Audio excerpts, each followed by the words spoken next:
السلام علیکم ورحمۃ اللہ۔ میرے پیارے بھائی، آپ کا سوال ہے قنوت وتر میں سینے کے برابر ہاتھ اٹھانے کے تعلق سے۔ قنوت وتر میں سینے کے برابر ہاتھ اٹھانا، جیسے قنوت نازلہ میں رکوع کے بعد ہاتھ اٹھائے جاتے ہیں، تو قنوت وتر میں ہاتھ اٹھانا پیارے نبی علیہ الصلوۃ والسلام سے ثابت نہیں ہے۔ قنوت وتر اللہم اہدنی فی من ہدیت پڑھنے کے لیے ہاتھ اٹھا لینا علماء نے کہا کہ جائز ہے، اور اس کا قیاس ہے قنوت نازلہ پر بعد از رکوع، کہ پیارے نبی علیہ الصلوۃ والسلام نے فجر کی نماز اور دیگر نمازوں میں جب قنوت نازلہ پڑھی تو آپ صلی اللہ علیہ وآلہ وسلم نے قنوت نازلہ کے اندر رکوع کے بعد ہاتھ اٹھائے اور قنوت نازلہ پڑھی، اور اس کے اندر مختلف بہت ساری دعائیں، اللہم اغفر لنا وللمؤمنین والمؤمنات وغیرہ۔ تو قنوت نازلہ پر قیاس کرتے ہوئے قنوت وتر کے اندر بھی بعض علماء کرام نے قنوت وتر میں ہاتھ اٹھانا جائز بتلایا۔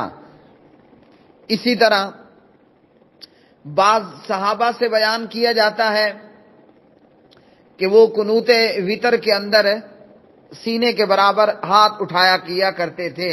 مثلا ان عبداللہ ابن مسعود رضی اللہ تعالی عنہ کان یرفع یدیہ فی القنوت الی صدرہ، حضرت عبداللہ ابن مسعود رضی اللہ تعالی عنہ قنوت میں سینے کے برابر ہاتھ اٹھایا کرتے تھے۔ اور اسی طرح حضرت عمر رضی اللہ تعالی عنہ نے قنوت کی فجر کی نماز میں، اور انہوں نے بھی اپنے دونوں ہاتھ اٹھائے، اور اسی طرح ابن عباس رضی اللہ تعالی عنہما نے بھی فجر کی نماز میں قنوت کی اور انہوں نے ہاتھ اٹھائے۔ اس سے مراد یہ جناب عمر بن خطاب، جناب عبداللہ ابن عباس فجر کی نماز میں یعنی قنوت نازلہ میں انہوں نے ہاتھ اٹھائے۔ اسی طرح ایک روایت کے اندر یہ بھی بیان ہوا وکان ابو ہریرہ یرفع یدیہ فی قنوتی فی شہر رمضان، کہ حضرت ابو ہریرہ رضی اللہ تعالی عنہ جب رمضان میں قنوت کرتے تھے تو اپنے دونوں ہاتھوں کو اٹھایا کرتے تھے۔ رمضان میں قنوت سے مراد رمضان کے اندر تراویح کے بعد باجماعت وتر اور وتروں کے اندر قنوت۔ تو اسی طرح ان کے علاوہ ابو قلابہ کے حوالے سے اور اسی طرح دیگر کے حوالے سے کہ وہ لوگ جو ہے وہ رمضان میں قنوت کرتے تو اس کے اندر اپنے ہاتھوں کو اٹھایا کرتے تھے۔